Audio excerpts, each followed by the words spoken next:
Hey folks, John Ferguson Smart here. Here's a simple rule of thumb to help you write better Gherkin scenarios. A lot of people struggle to write really good Gherkin scenarios, but writing good given when scenarios is really key if you want to have sustainable, maintainable test automation and executable specifications. So the trick is very simple. A cucumber or gherkin scenario should only change if the underlying business rule changes. Now, I'll give you an example. Imagine you have an application where you put some items in the shopping cart, and when the user checks them out, they need to see the sales tax appearing with the total price. So that's a business rule.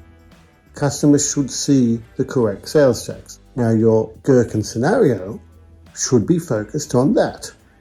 Given Sally the shopper has purchased a certain number of items, when she reviews her purchase, and this is the tax she should see. And then there might be variations with different types of sales tax or different types of product or whatever. They're your business rules. Now, if those business rules change, if there's a new tax that comes in, if there's a new rule that applies, if there's some new way of calculating that value, then your Gherkin scenario should change. If anything else changes, then your Gherkin scenario shouldn't need to worry about it. If the way Sally adds items to the cart changes, if the button she needs to click changes, if the layout of the page changes, if there's a drop down instead of a select, instead of a button somewhere else, if there's a big UI, UX change, all of that stuff is irrelevant to the business rule, which is about showing sales tax to the customer. So all of that stuff should not change, should not affect the Gherkin scenario.